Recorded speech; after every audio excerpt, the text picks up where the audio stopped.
అమెరికాలో well drilling, pump service, water treatment ఇట్లాంటి వెహికల్స్లో వచ్చేసి ఒకడే వస్తాడు. వచ్చేసి మొత్తం దీంట్లో అన్నీ ఉంటాయి. వాడికి కావాల్సిన పరికరాలు మొత్తం కూడా ఎలక్ట్రికల్ ఎంత సంబంధించింది అంతా కూడాను మొత్తం ఒక చిన్న ట్రక్కు. దీన్ని వీడు మొత్తం ఈ రకంగా అన్నీ పెట్టేసుకుని ఎక్విప్మెంట్ అంతా కూడా ఈ డ్రిల్లింగు అదంతా కూడా చేస్తాడనమాట. ఎక్కడక్కడ ఇక్కడ మీటర్లు ఇవన్నీ కూడా ఉంటాయి. సో ఈ ప్రతి బాక్స్లోనూ వాటికి సంబంధించిన టూల్స్ అవి ఉంటాయి.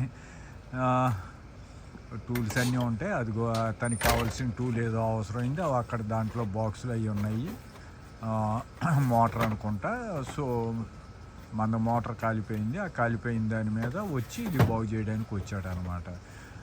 సో అన్నీ తనకి కావాల్సిన అన్ని సామాన్లు ఈ బాక్స్లో వీటిల్లోనే ఉంటాయి. ఇది ఒక చిన్న వెహికల్. ఈ వెహికల్లోనే మొత్తం అంతా ఎవ్రీథింగ్ ఉంటుంది. ఇదిగో చూడండి, ఇది ఈ రకంగా సెటప్ చేసేసుకుంటారు. అంటే ఒక వెళ్ళనే కాదు, మొత్తం అన్నీ కూడా ఇట్లాంటి వెహికల్స్లోనే చేసుకుంటారు అన్నమాట. మొత్తం హైడ్రాలిక్ అండ్ ఎవ్రీథింగ్.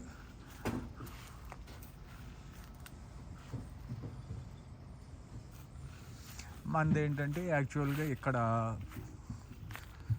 మోటార్ కాలిపోయింది. ఆ మోటార్ కాలిపోయిన దాని మీద బాగు చేయడానికి కాల్ చేస్తే వచ్చాడు. ఎంత ఛార్జ్ చేస్తాడు ఏంటి అనేది చూడాలి. ఇదిగో ఇక్కడ కాలిపోయింది, ఇది కాయిల్స్ కాలిపోయినాయి, అందుకనే వాసన వస్తుంది. ఆటోమేటిక్ కాయిల్స్ ఇవన్నీ కూడా బర్న్ అయినాయి. అదే ఫైర్ అయినట్టుగా స్మెల్ వస్తుంది కదా, అది సంగతి. ఇట్లా ఒక చిన్న కూల్ డ్రింక్ వేసుకుంటారు. చక్కగా వచ్చి పని చేసుకుని ఒక $200-300 పట్టుకెళ్తాడు. 200-300 700-800 వేసిన బిల్లు ఆశ్చర్యపోక్కర్లా.